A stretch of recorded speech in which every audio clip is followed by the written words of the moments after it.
নির্বাচনী হলফনামায় কার সম্পদ কত, রাজনীতিবিদদের আসল চেহারা ফাঁস। হাজার কোটি নাকি কয়েক লাখ, বাংলাদেশের শীর্ষ নেতাদের ব্যাংক ব্যালেন্স এখন কত। ভিপি নূর থেকে তারেক রহমান, কার পকেটে কত টাকা, দেখুন চমকে যাওয়ার মতো গোপন তথ্য। এতক্ষণ শুনছিলেন সংবাদ শিরোনাম, এবার থাকছে বিস্তারিত। বাংলাদেশের রাজনীতিতে টাকা আর ক্ষমতার সমীকরণ চিরকালই রহস্যময়। সাধারণ মানুষের মনে একটাই প্রশ্ন, জনপ্রতিনিধিরা আসলে কত সম্পত্তির মালিক?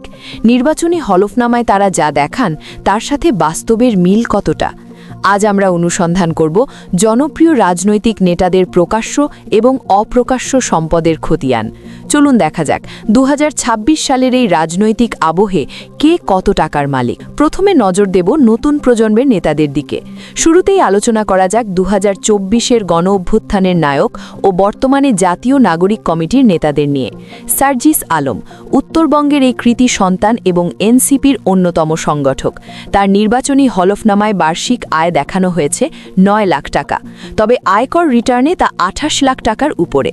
হাতে নগদ রয়েছে 3,11,000 টাকা। দান হিসেবে পাওয়া 16.5 শতক জমি ছাড়া তার বড় কোনো স্থাবর সম্পদের তথ্য নেই। ঠিক একইভাবে আলোচনায় রয়েছেন নাহিদ ইসলাম। জাতীয় নাগরিক কমিটির এই আহ্বায়কের বার্ষিক আয় 16 লাখ টাকা। হলফনামা অনুযায়ী তার কোনো বাড়ি বা গাড়ি নেই, এমনকি কৃষি জমিও নেই। 30 লাখ টাকার অস্থাবর সম্পদের বিপরীতে 3.5 লাখ টাকা ব্যাংক ঋণ রয়েছে তার নামে। অন্যদিকে দক্ষিণবঙ্গের মুখ্য সংগঠক হাসনাত আবদুল্লার বার্ষিক আয় 12.5 লাখ টাকার উপরে।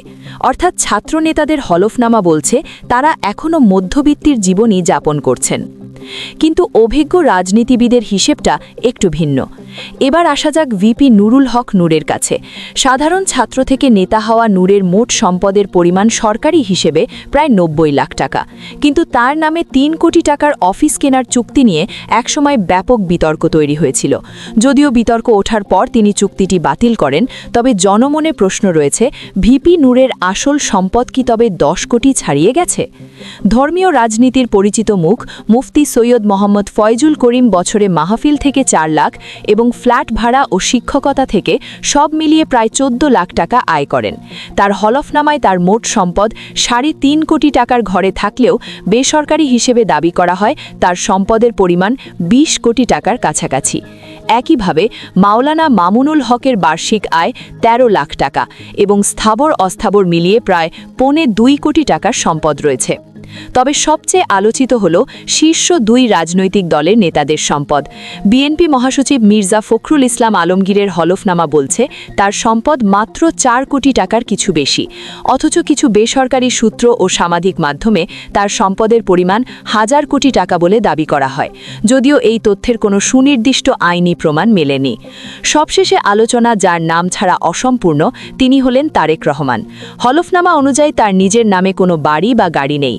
ব্যাংকে প্রায় 2 কোটি টাকার আমানত রয়েছে, কিন্তু বেসরকারি নানা প্রতিবেদন এবং বিরোধী রাজনৈতিক পক্ষ দাবি করে তার সম্পদের পরিমাণ অবিশ্বাস্যভাবে 17,000 কোটি টাকা। তবে বিএনপি সবসময়ই এসব তথ্যকে রাজনৈতিক উদ্দেশ্য প্রণোদিত বলে উড়িয়ে দিয়েছে।